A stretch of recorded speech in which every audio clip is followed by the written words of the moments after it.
Welcome to Podcast of All Podcasts. Enjoy best moments of podcast history. Welcome to Podcast of All Podcasts. Enjoy best moments of podcast history. Red Hot Chili Peppers. Road Trippin'.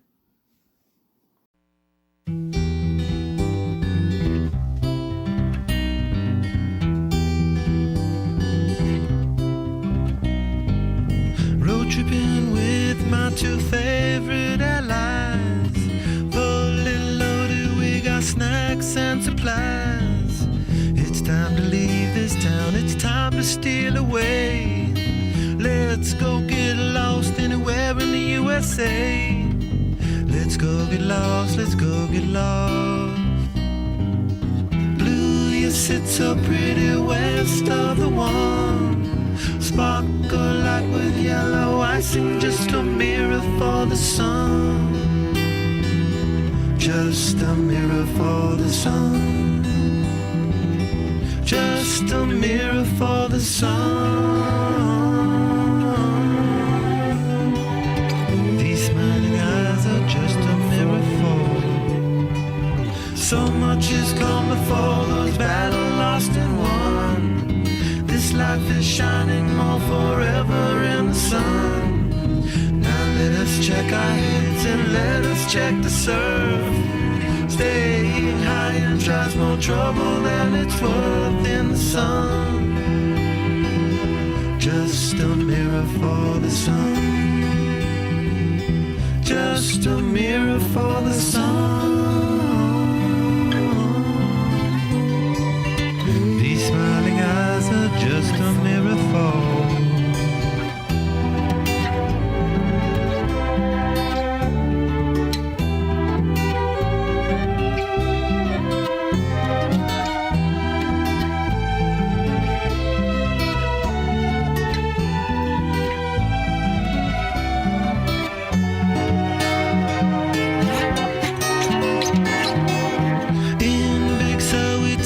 Time to linger on. We three honky doors got our snake finger on. Now let us drink the stars, it's time to steal away.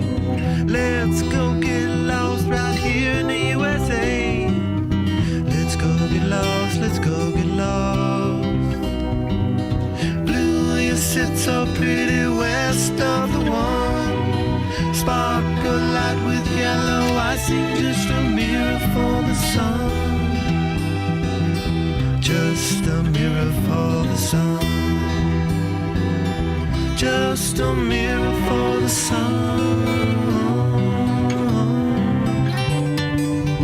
These smiling eyes are just a mirror for. These smiling eyes are just a mirror for. Your smiling eyes are just a mirror for.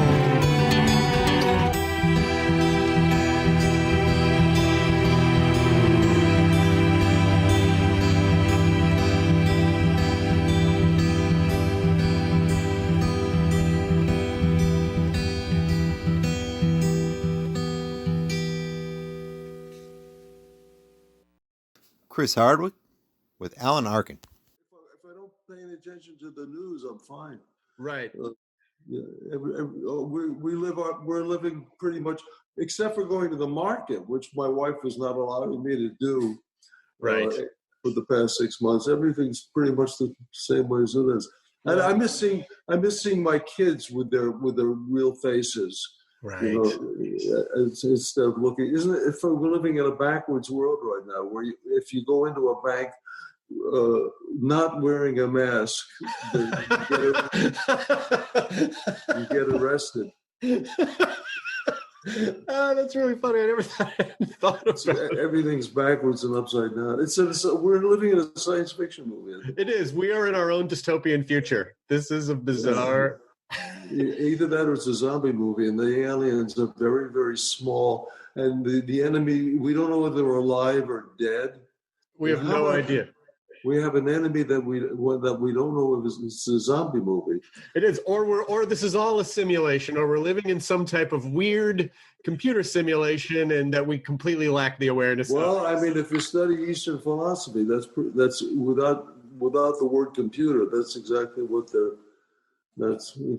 they say it is. That's a really interesting way to put it. So I did read your book, and it was it's not at all I don't know what I expected, but it's just really great, honest, spiritual journey with these stories that in the beginning, as you read further, I feel like at least I started to understand an overall kind of arc of a spiritual journey. But there's just so many things that I'm so excited to talk to you about, from comedy to meditation to Eastern philosophy. It's all the same. Yeah. But it definitely, as someone who's been practicing transcendental meditation for, I don't know, a few years now. Oh, you have been? I have, yeah. Good for you. I'm sure it's helped already immeasurably in this past 6 months. It does. I mean, it is. Sometimes it's hard to get going a little bit, because you even point out in the book, you start to meditate and then your mind is just flooded with chatter. And it seems like, it's particularly the journey of the performer, the comedic performer. It feels like a lot of our life's path is just silencing the inane chatter in our heads at all time. Would you say that has been a large part of your journey? Can you say that in another way? Well, I just mean like anxiety, like thought patterns, obsessive thoughts, negative thoughts, self-sabotage, wanting to, like too much awareness. I mean, has that sort of been too much awareness of the wrong thing? Exactly. Yes. Well,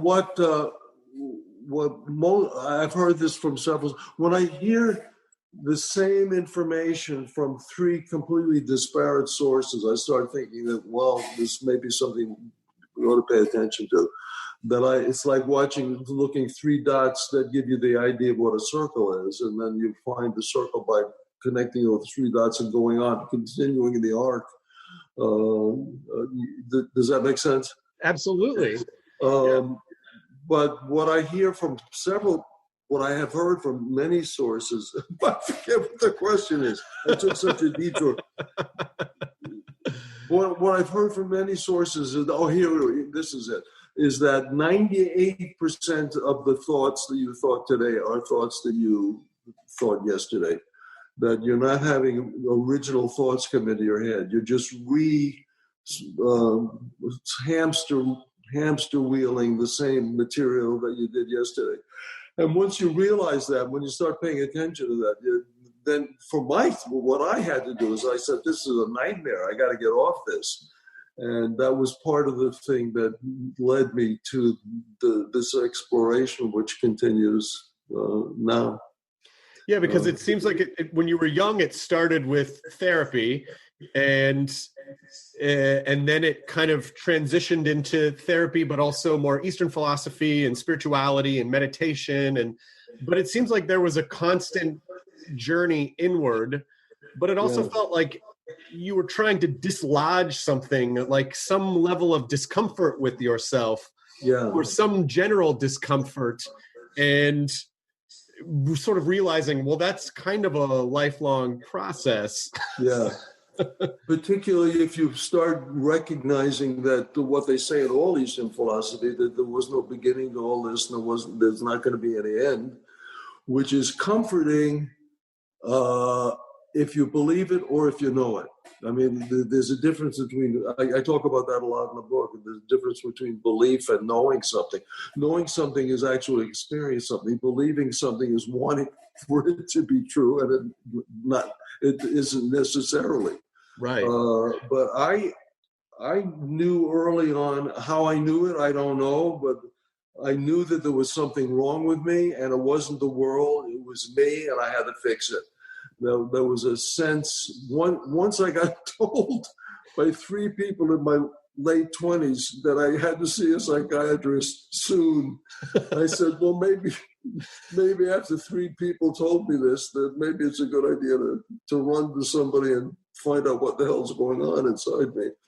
Well, that's interesting, because I would imagine that would have been in the 60s probably. Yeah. And I always think that around that time, it wasn't necessarily as popular to go see a therapist. It almost was stigmatized. That was very popular. When I went to there wasn't an actor in the business that didn't say I'm in therapy. Okay. But like I think I said this also in the book, that what most of the actors were doing were thinking that they were going to help their acting. Got it. The idea of finding out what their own insides consisted of and what their consciousness consisted of was, I think, secondary or tertiary. It wasn't foremost in their minds. They wanted their acting to get better and be like Brando went to a psychiatrist. Oh, my God, I'm going to go to a psychiatrist. Got it. So the idea of like deep personal self-reflection was secondary to the. That was my guess. With me, it was not that way. I knew I needed to find something. I had a knot in me that I had to untie, and therapy got me to the point. I had a wonderful guy I worked with. I loved him.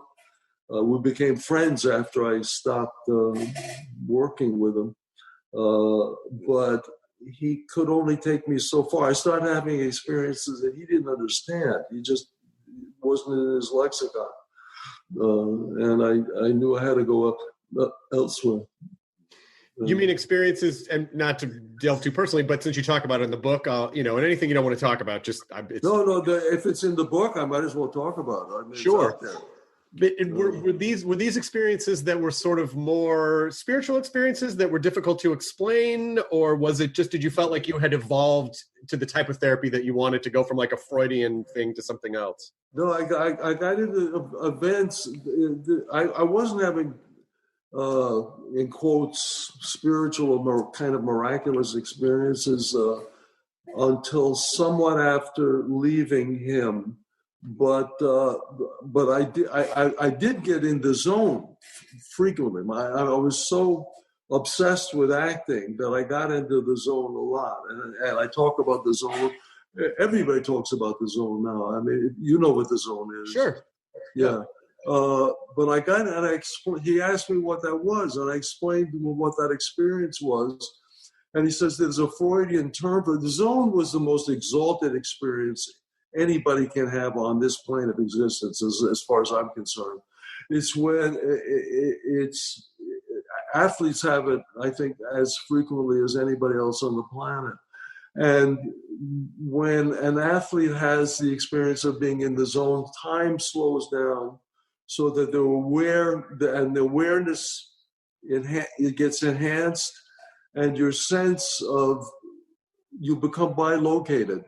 Mm-hmm. You start seeing events from a place that's higher than you are, simultaneously with being in your bodily situation.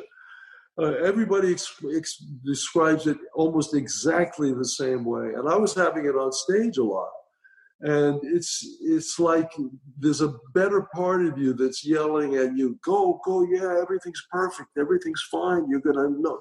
And there are no mistakes. You can't make mistakes. You can't miss an opportunity. And friends I've had who have witnessed this kind of thing in athletic events say that the entire audience always knows when somebody gets into that place with this. So it becomes a mass experience and a personal experience simultaneously.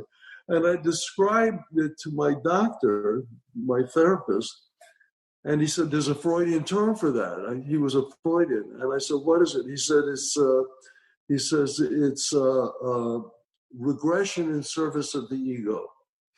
And I didn't have the courage to say that to him at the time. I said, that's bullshit. I said, that makes it sound like a regression of something. Duncan Trussell with Al Madrigal. So you want to move to Hawaii too? Yes. See, this is the dream. And I've heard that the ultimate life is to spend your winters in Hawaii and your summers in Seattle. You ever heard that before? No, I have not heard about the Seattle thing. What, like on an island in Seattle? Like those San Juan Islands? Or I have no idea. I don't know the makeup of Seattle. I've only been there a few times. Every time I go, it's beautiful. It's incredible. But apparently, you know, the winters are suicide winters, people. Now, we're in Hawaii. Maui is where I would move. I'd go Big Island. Why? I like it there. Spread out and not as populated. And then we'd, if I'm going to do Hawaii, but that's really where I've gone with my family almost every single year. We go to the Big Island. And Big Island is not Honolulu. No, that's Oahu. Okay, that's, Oahu. Yeah, Big Island is the island of Hawaii. Big Island is the one that's got volcanic rock. Yes. Everywhere. Yes. Hilo is one of the cities. Gotcha. Kona. Yeah. Gotcha. Okay, yes. Okay, I've been there. But Maui is just, you know, and it's all nice. Kauai is insane too. Like, it's all insane. And whenever you go there, you think, my God, what have I done? Why am I not living here when it's the most beautiful place on earth? People are pretty cool. So, yeah, I felt the draw. And then you sound like an asshole when you're talking to people there because you're like, I think I'm going to move here. Mm-hmm. And they're like, yeah, everyone says that. But I think you get island fever there, too. I think you could spend 100% of your time in Hawaii because you get, especially on Kauai or something like that, I've heard from people that you feel a little trapped in. It might be a little too slow for you to adjust. Well, yeah, it's like a small town in the middle of the fucking ocean. You know, you're in a small town. You can't drive away from it to go to anywhere you want to go. Outside of that place, you got to fly. People, the way one of my friends moved there and described it, it turns into the most beautiful Groundhog Day ever, where it's just this endless loop of rainbows and light and beauty, but you're still stuck in this place. You need work, and that's why I'm a huge gardener. We were talking about this, and I could probably busy myself between reading what various projects around the house and gardening and like physical fitness. Like you'd go and work out, you do hikes and stuff like that. You could be very busy. Surfing. Why not spearfishing? Why am I not doing that for dinner every single night? Oh, God. So I'd go down and I'd spearfish. I've got this sort of worked out. But I need to make my whole plan, and we talked about this a little bit at the Comedy Store, my plan is to make as much money as I can before 50 and 55, those two little marks, and then just see if I can just walk away altogether. Now, how are you? You're one of the hardest workers I know, man. You're always doing multiple jobs all the time. It's a little overwhelming. It's overwhelming, but you part of that is probably because you have a family. How many kids do you have? 2 kids, 13 and 10. 13 and 10. So for over a decade, you have been providing. My wife hasn't worked. She's been a full-time homekeeper since we moved down here in 2003. And so 2003, okay, right. So how old was your kid in 2003? I should be able to do that. We moved down to 1. He was 1 year. It was his first birthday when we actually left San Francisco. So you moved from San Francisco. How long have you been doing stand-up when you moved out here? I had been doing stand-up for 5 years. So you'd been doing stand-up for 5 years and had a child. Yes. That must have been terrifying. Was that terrifying? It was a little terrifying. Well, I was working for my parents' family business. And then... What was that business? I was hiring and firing people for other companies. So I was up in the air with George Clooney. I used to fire people. Wow. And then I was really stressed out, crying in my car. I needed to find something else. And so I always wanted to be a stand-up comic from, young age. I grew up on a block in San Francisco with other stand-up comedians. So there was Michael Meehan and Michael Pritchard lived on my square block. Huh. So I would drive up to their steps. I remember walking by when I was at University of San Francisco and walking down, and there was comedians hanging out on the steps, and they were having a joke meeting, and they were going to start a sketch group. And I was like, "Hey, what are you guys doing?" And I recognized them as all these local comics, and they were like, "Yeah, we're starting a sketch group."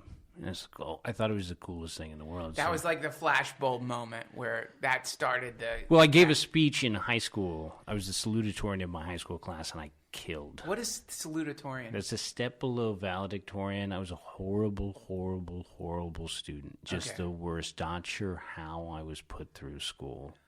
And math, I was trying to help my daughter with, she's a 4th grader with math, and I was bad at it. Wow. And I can't, I'm sure I have undiagnosed something. And so just look at it, and it does nothing makes sense. And really, I'm fine adding up tips, and I can function, but in terms of like, really long division or any algebra, I have no idea what the fuck is going on. Sure. Checked that a long time ago. It just doesn't, that part of your brain isn't functioning. Does not work. So you were, what was your grades in math? What were you getting? I don't know how I was passed along. I remember going to a physics teacher at the end of high school, and I said, Dr. Parker, I'm going to fail your class. All the grades were posted, and then they skipped lines and put mine down below everybody else's. And I go, Dr. Parker, I'm going to fail your class. And he goes, Mr. Madrigal, for students like you, we don't believe in Fs. We believe in Bs. Wow. Because I was Rushmore. I created all of the sketches. I was student body treasurer. I had an article that was in the newspaper that everyone rushed to read. What was the article? Oh, it was Ask Al. I made up all of these fake advice. I had a fake advice column, and I wrote all the questions and the answers. And I would really subtly make digs about teachers, and it was a little controversial as well. And teachers coming up going, "What? I know this is me. What the hell do you think you're doing?" And I went to St. Ignatius College Preparatory for boys, and my dad went there and graduated in 1957. But there's no way I would get into that school to this day. So anyway, I also saw Bob Sarlott, who was this old comic from San Francisco, and he had career day at our school, and on one of the doors it just said comedy. And I would always go to his career day, and he would play his old Lettermans. Wow. So I was watching this guy play VHS tapes of Letterman's. Anyway, so I always wanted to be a comic. What a cool school. That's an amazing school that they would even allow a comedian in as an actual career that kids could pursue. Yeah. So this priest, Father Prieto, I did an impression of him, and I did the Winter Pops. I would go on the announcements and pretend to be him, and everyone would think it was him, and then it would go off and get a little weird. And then they encouraged all that. And so he lobbied for me to be the salutatorian. I give this speech, 1,700 kids, crush. Wow. And I was like, what? This is it was a roast. I roasted my entire class, and I roasted teachers, and it was a roast. I roasted everybody. Did you study roast before that at all? No, I had no idea what I was doing, and just wrote digs and subtle jabs at everybody. And do you remember any of them? Not a clue. I know. Is it on tape? What about how? I don't think so. No, this is pre anything. I graduated from high school in 1989, and so no record of this at all. And so, I remember talking about one of the kids wore the same clothes every single day, and I go, and all of us have changed so much, except That's great. we've grown so much as people, except for this guy who's looked exactly the same from day one. Like when we stepped into school. So I did that, and then worked in this parents' family business because we grew up pretty lower middle class. My dad was a teamster that made about $30,000 a year, and then my mom cleaned houses, and then worked as a secretary in this company. So this is all happening while I'm in grammar school and high school, and then eventually worked her way and bought the company. So she has this amazing rags to riches story where she was making $6 an hour as a secretary, and then working girl bought the company. Wow. So now the company, the kid who had a blazer from Goodwill, now is getting to an opportunity to take over this business. So I'm the eldest son in this family business. I work there from 19 to 32. Start doing stand-up at the age of 28 because I figure if I don't do it before 30, I'm not going to do it. My window's going to close. What was the conversation when you start running your family business, which is a archetypical thing that you hear about, but I don't think a lot of people have experienced it. That's old school. Was there a formal conversation, like we're passing this on to you now, you've got to start helping? It was understood that I would do this. It would be idiotic for me not to come in and help. I fired my first person when I was 19 years old. I was still at USF and came in.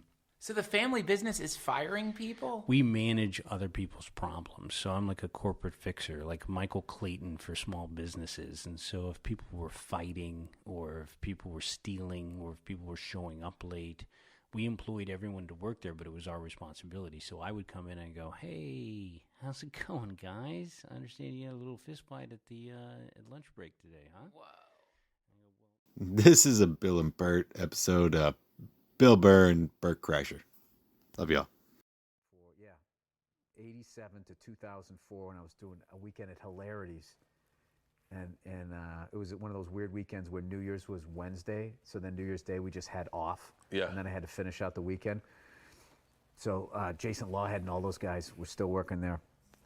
And they took me out, and we started drinking rum and cokes. And once again, I got totally fucked up. They lost me. I remember that was their big thing. We lost the headliner. We don't know where. I was in some fucking titty bar.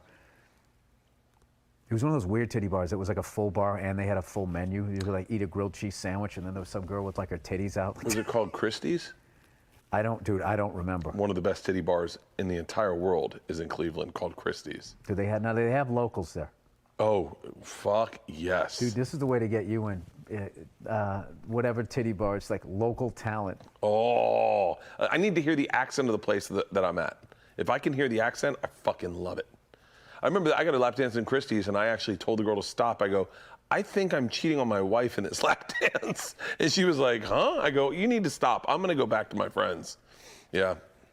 You still I haven't been to a titty bar like I've been recently a few times because I never had gone with money.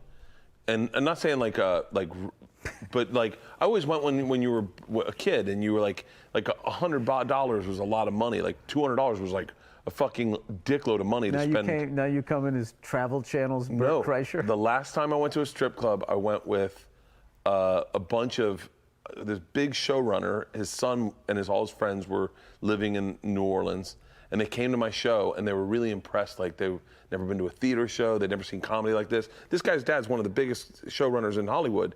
And I texted his dad. He's like, hey, take him out to a strip club. And I was like, yeah. And so I went, and the lap dances were like $20, and I was like, there was like a bunch of guys. I go, here's $200, ladies, take care of the guys.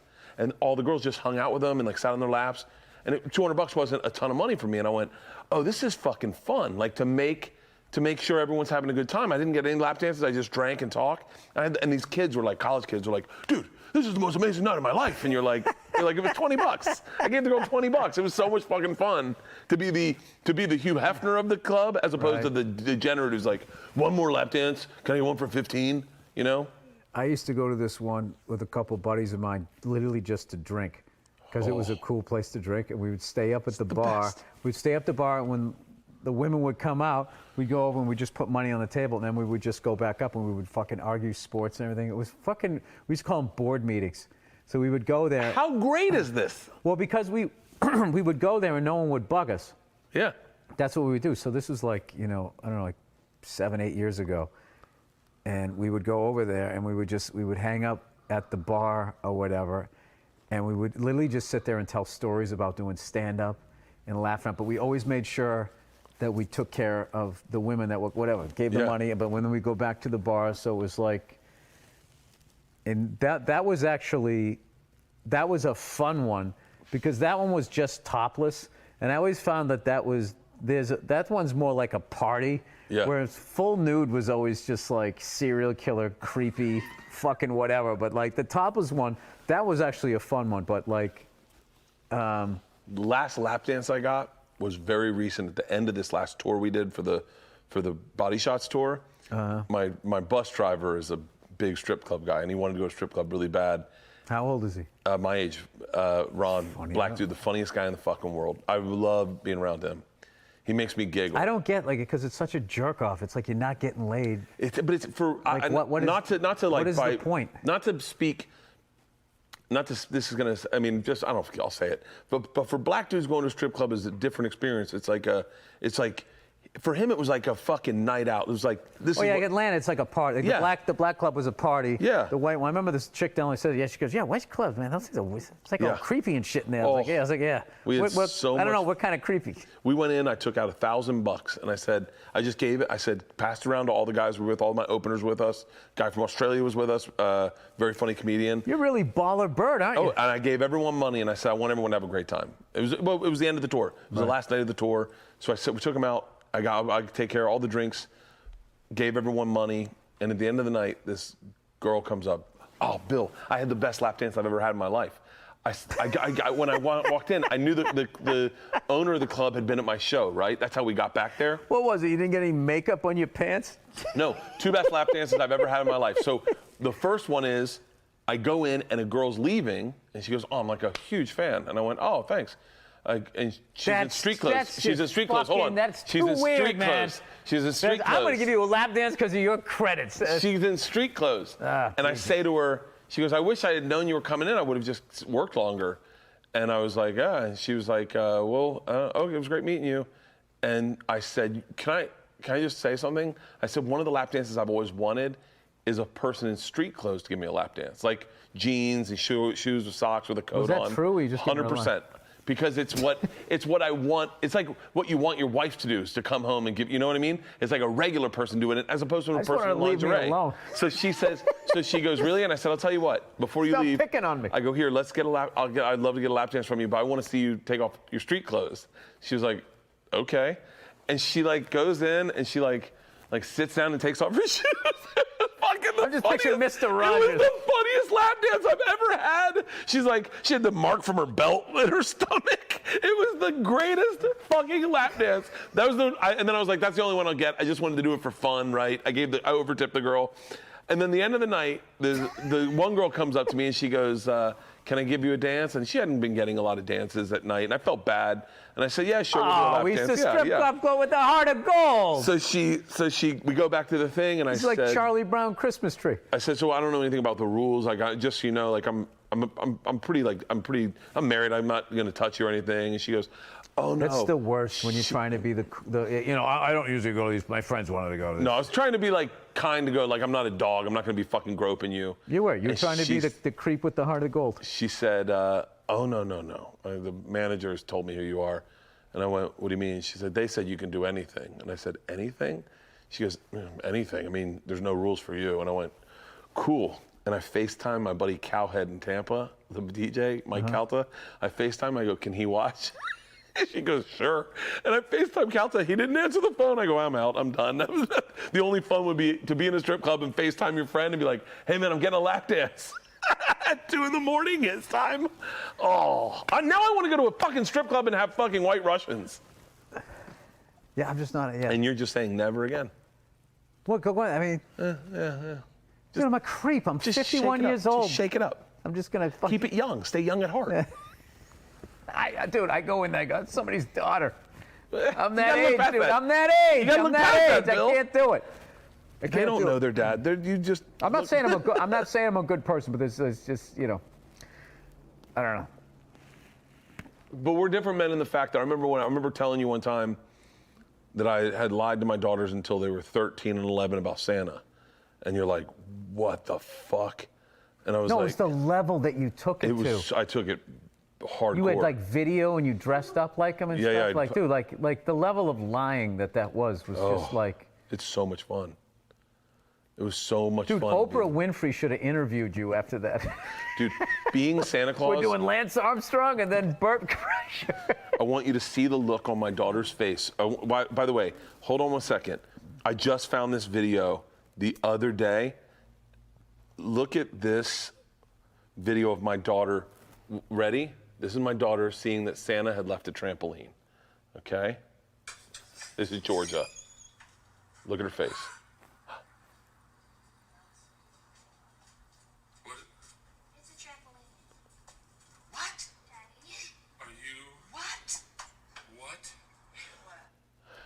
That's cool. Yeah, Santa left her a trampoline. Well, yeah, you can do that. You don't have to fucking do the greatest. The great I miss this so much. Happen. Oh, that video! I'm gonna get the copy of that video and give it to you, and you can play it inside this. It is the best editing work I've ever done. They put the GoPro up. Because you did it with love. They put the GoPro up to catch Santa with a fucking 16 gigabyte card. I'm like, "Ladies, we're gonna be running all night. We done 128 gigabytes." And they're like, "What?" And I was like, "Don't worry. I'm gonna plug it in to the wall. I'm gonna put the gigabyte. We got it covered." And they're like, "Really?" Now I'm on their team. We're all on the same team. They go to bed. We all go to bed. Let it normal, right? Runs. We let it run for like an hour, and then I come in and I just spliced that part of me walking in. The dog stayed the same. The cat stayed the same. Everything was identical. I just pulled it out, and I got under the mantle, and I jumped down with a bell in my hand. I had a bell in my hand and a white glove on and a flashlight. I jumped down and I fit the flashlight around, and then I took the flashlight up to the GoPro, and the glove Santa comes up. doesn't come in like a burglar. turns the GoPro around, and I walked around. I started messing with presents, right? Then I played it for them Christmas night. They're like, oh, we should check the GoPro. My dad's there. My family's there. I was like, let's check it. My dad's looking at me like, the fuck are you going to check a GoPro for? I go, Dad, we tried to catch Santa last night. And he was like, do you think you got him? Like, my dad's like, you think you got him? And I was like, I don't know. Let's check the footage. And he's like, ladies, you're not going to see anything. Like, I hate to break, they're getting older now. And he's like, guys, I hate to break it to you. But listen, girls, I think now would be a good time. And then you hear ching, ching, ching, ching. And my dad goes, the fuck is that? And I go, it's Santa. And my girls were like, oh my God, oh my God. The glove comes up and my dad looks at me and he goes, oh, I think you're fucking your children up. He said that, right? He said that right to me. And I went, what? And he goes, you got to tell him right now. And I was like, Dad, we got Santa. We got footage of Santa. Oh my God. So how did that play out when their friends found out, and then they're like, I have documented footage. And then you have to be. You were sitting there like this when you were telling them? Were you just like, listen, Daddy hasn't exactly been forthright. Trying to use Christmas confessional words. Hasn't been forthright. Yeah, I've already like. Your daughter's too young to even know what Santa is, kind of. No, she gets it, but she doesn't understand the impossibility of it. Like that one guy in a bag can somehow go all around the world. This is Joe Coy. Love him. Shirt right next to the peacoat. Look at that. Imagine me wearing that shirt. Oh yeah. I'll shoot myself. That's an abdomen basket. Right now there. imagine that shirt black. I don't see it. Nope. And that's why you wear the wrinkles. That's exactly right. Mm-hmm. It's exactly why. It's exactly why. I have no shame in that either. What are your favorite colors? See, to wear? Yeah. Probably black, obviously red, although I live in Los Angeles, so I tend to scale back. Yeah. And some greens. Yeah. Yeah. I don't think you should scale back on the red, man. No? Should I go all in? You should do it, bro. All right, man. I think we live in a time now where it's socially accepted, and they know now. I don't know who knows what. Well, what were you referring to, motherfucker? You know who I'm talking about. Okay. Okay. So I think you know. All right. If they, I think now we live in a time where, okay, if it was 95, and you were walking down the street with some red shoes, yeah, not advisable. Right. Not advisable. In fact, not advisable to wear dark blue shoes or blue shoes. Right. Right. Right. Now it's a little different. You know, now we got some members. How do I say it? Now I feel like the blood community okay, is now a corporation. It's not licensed. It's not official, but now there's a service. Okay. Now there's a code.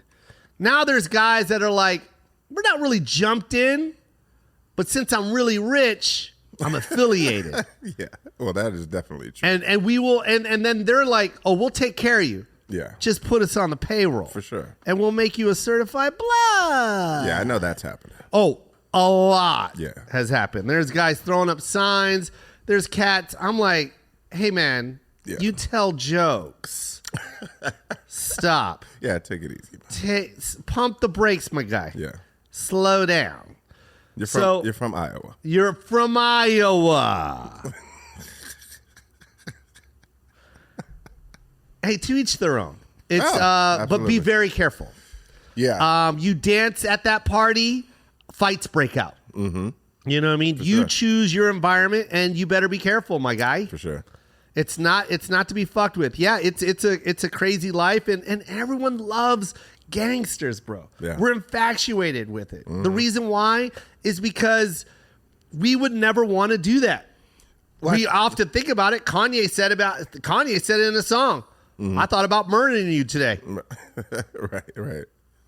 Premeditated murder. But I'm crazy. I would never do that. I know I wouldn't do that. But we all think of that. But there's motherfuckers that do that. Yeah. And that's the guy we were like, damn, I wish I was that guy. I was that crazy. I think that's America's infatuation with gangster is that you're looking at people who are doing it's like those fantasies. The devil's work. You have those, but you have those fantasies of wanting to wanting to just go out and and disobey everything. Every rule. Right. Why do you think What's that stupid? What's that stupid game that they always play that my kids? Grand Theft Auto. Why is that the number one selling game? Graphics look like shit. The plot is dumb. Right. Everything about it is stupid. Right. It is. It's literally stupid. There's no game plan. How do we go, Isaac, from chess? Chess. How do we go from chess, the most thought out, smartest fucking game of all time? Yeah. Made from wood. And it is the most genius, most celebrated, the most loved game of all time, and it's never changed anything about it except for the color of the board. How do we go from that to having the most advanced technology and becoming the most stupidest game in the world? The most technology, we have the most technology like this. We live in an age where we are like living the comic books right now. We are living inside of a comic book. Right. Things that kids were dreaming about in the 50s, we are actually, what they read in the comic books, we are actually living it. Yeah. And those are the games we came up with. Grand Theft Auto. No disrespect, you guys, if you love playing it. Look, I'm not a hater. Right. All I'm saying is, how do we go from chess to Grand Theft Auto? But that's what I'm saying. That's the fantasy. People want to get online or on their gaming console and shoot shit up. It's so crazy, though. It's so crazy. Right? And by the way, I'm not saying black people gangsters. No. I started that off with Andre's "I can't wear red because I'm in LA" quote. But I want everyone to know everyone's infatuated with gangsters. No, and when I said gangster, I mean Everyone. all gangsterism is what I meant. Yes. Just period. Yeah. There's something about it, man. Yeah. We love pirates. We love Vikings. We love mobsters. Yeah. We love gang bangers. We Yeah. love Crips. We love Bloods. Yeah. I don't know how many nightclubs I've gone to where I see my 42-year-old lawyer friend all dressed up in a nice ass outfit that probably cost him about $3,000. Yeah. And then when Dre comes on, he's crip walking. I'm like, what the fuck are you doing, Steve? Steve, what are you doing, man? We're in a booth. We just paid $5,000 for these bottles. You're crip walking. What are those finger signs you're doing? Why are you throwing up finger signs, Steve? You're a fucking practicing lawyer. You weren't on the streets for years. Right. Stop. Yeah. But I think it's even deeper than just the fantasy of doing gangster shit. I think that we also, in America at least, we have this infatuation with the coming from nothing. Yes. And most that are in gangster culture have nothing. Yeah. And they're doing whatever they got to take to get something. 100%. And I think we have a connection to that. Yes. Right? Yes. I think a lot of people, well, not only that, man, you start from a kid when you steal something from 7-Eleven. Yeah. And you see the instant reward you get from stealing. Oh, that's true. And then you're like, oh, well, there's people that are old that are doing this and they're doing pretty good. Is that how the thought process goes? I think so. I think we're all kleptos until you get caught. Yeah. You don't know it's bad when you're a kid. You really don't. You know it's not right, but you don't know how bad it is. You don't know how bad it is. You think it's a game. Life is a game. Yeah. There's something there. Let me put it in my pocket. Right. It's not right, but do I have any emotion really tied to this person? No. Right. I don't really know the consequences until I get caught. And it's kind of fun. It's a lot of fun. You want to hear some crazy shit, Andre? My son got caught stealing in, I think it was the 9th grade. Look how life is, Isaac. You ready for this? This is when you know your kid has your DNA.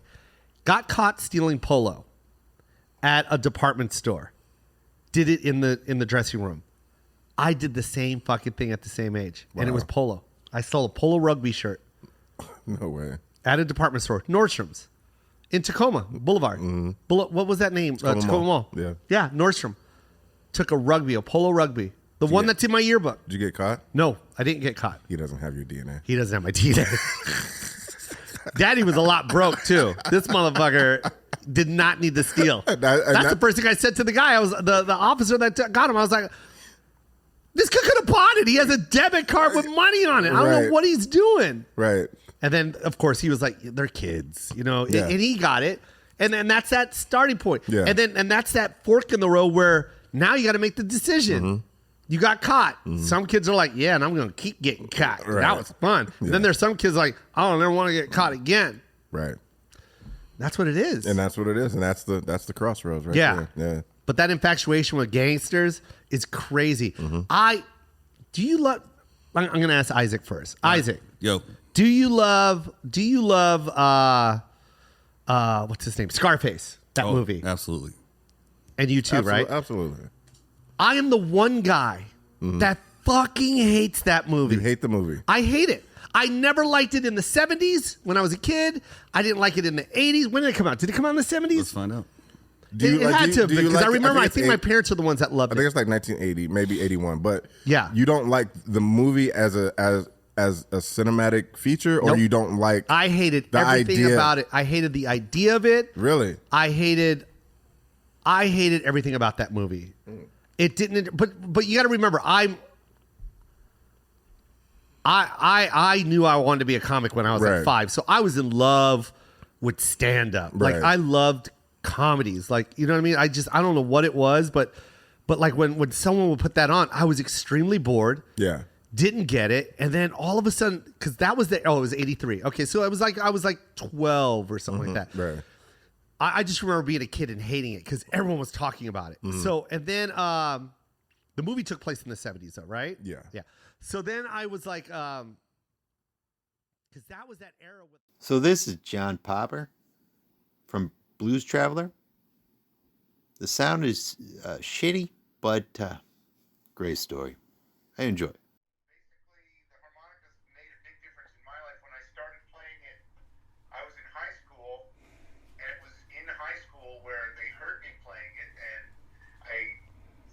The remedial class I was in, the teacher, she thought maybe I would do well to join the school band, which was a big band, and they did, they were brass, and they didn't have any harmonicas.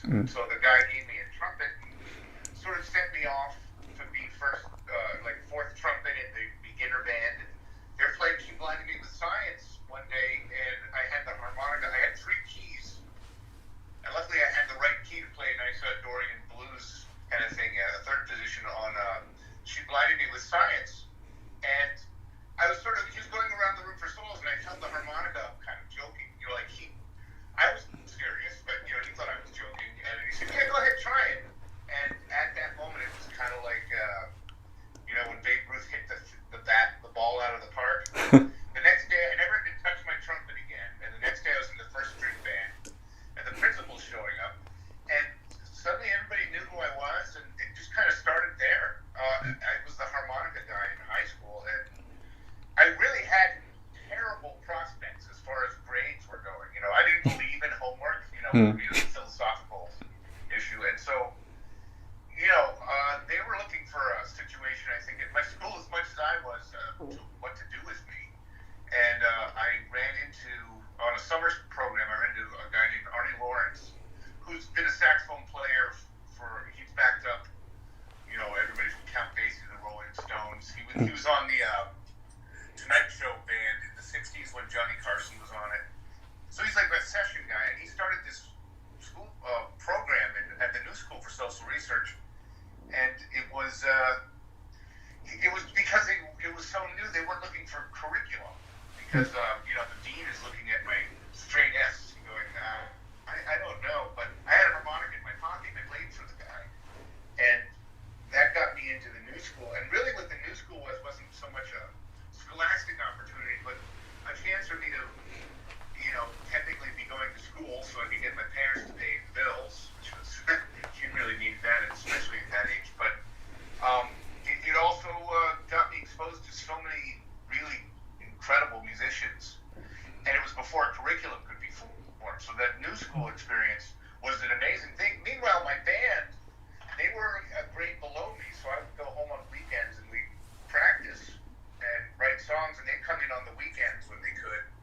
And the next year, they all figured out a way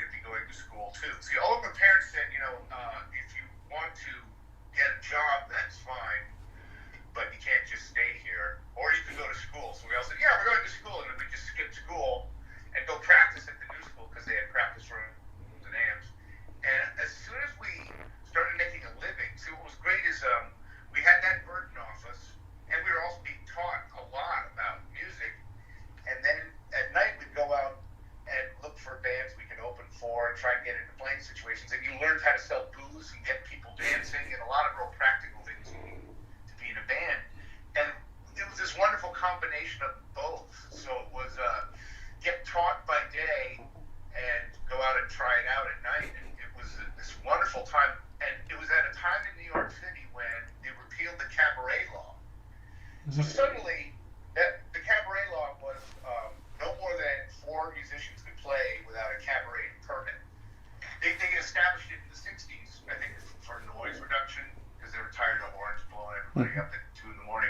And so they repealed this law. So suddenly, work was available. There were people looking for bands everywhere. And so it was this great time that we just happened to luck into New York City, and that exposure, irreplaceable. And for my part, I looked at the harmonica as it was my Jimi Hendrix vehicle. Like Jimi Hendrix wasn't respectful of the traditions of the guitar. He played behind his back, he played with his teeth, he'd try every which way, and he was into the experimenting with it. And I thought that approach was what you got to do with any instrument whenever you're playing it. So I was really trying to rip off guitars and saxophones a lot in my phrasing.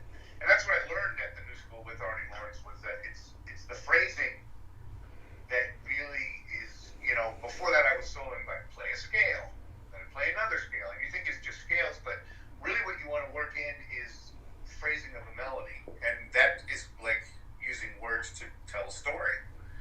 And I think that was it was just a wonderful time and a invaluable experience as far as learning to play. Like, I guess what I'm saying, this is my long-winded way of saying, rip off other instruments than just the harmonica.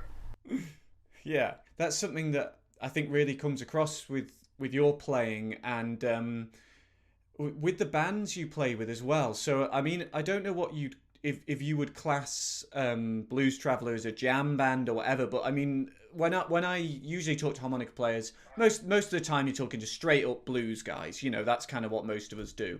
And I kind of like that, you're playing over these changes that, I mean, I imagine you have to play multiple harmonicas with a lot of those songs. And I mean, how has that worked? Have you looked at that in a theoretical way, or has it just been finding a harp that has some notes that seem to fit and doing it instinctively? Most songs, I mean, especially in the early days, we were partying a lot in the early days. It became very hard for our bass player, for instance, back then, Bobby, rest his soul. He had trouble learning songs that had more than like 3 chords, and remembering them. So a lot of what the band did was just sort of establishing a groove and a rhythm. And it was like 1 or 2 chords. Like I look at Sweet Talkin' Hippie was one of our first songs. We loved playing that song, and it was basically vamping on 1 chord. But it was just the pocket. We discovered this pocket that we could do together. And so I think a lot of our early stuff was a discovery rhythm and figuring out the percussion aspect of it. And that makes it a lot easier. But you'll find that when you're playing most songs, the relative keys are kind of there, So like here I got a D harp, so you get the D, and the inhale you get the A. So the general rule is guys who play sort of cross harp is the inhale becomes the 1 and the exhale becomes the 4. But there's also I just implied the relative minor, the 6.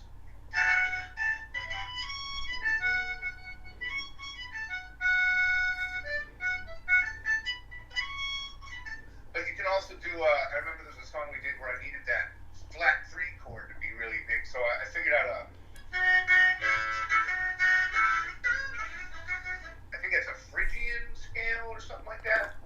And mostly if you can plant which harp is the center, what you're going to make your tonic, you can find one harp to cover a lot of what people would say you can't cover. Like there's a lot of implied relation in other chords and scales that if you're selective, you can sort of pick them out.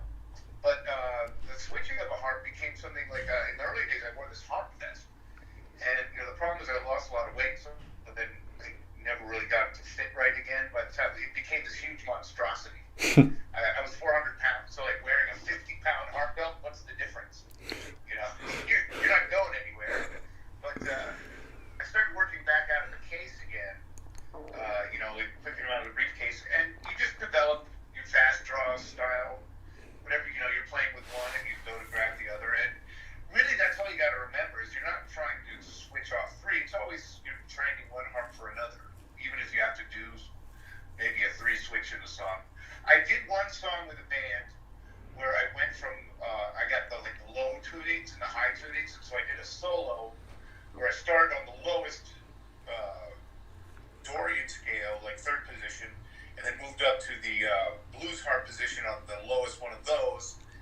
And he's really kind of a lot more theatrics. Mhm.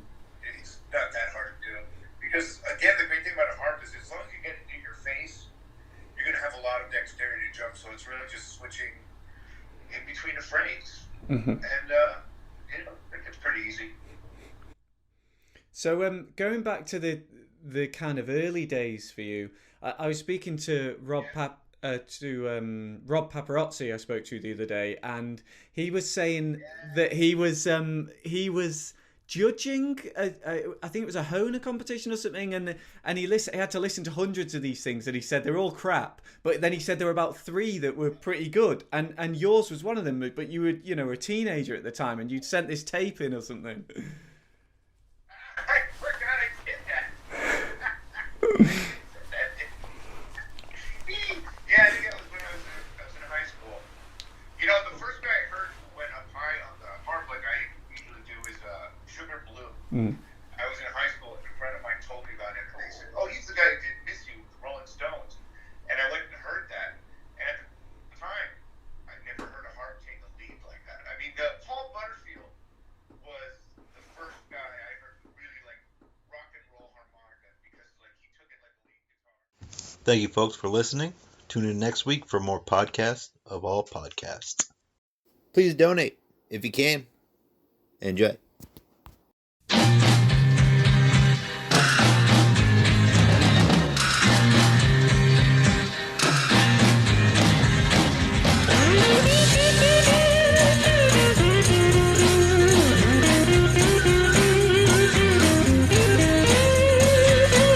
There must be some kind of way out of here. Say the joker to the thief. There's too much confusion. I can't get no relief.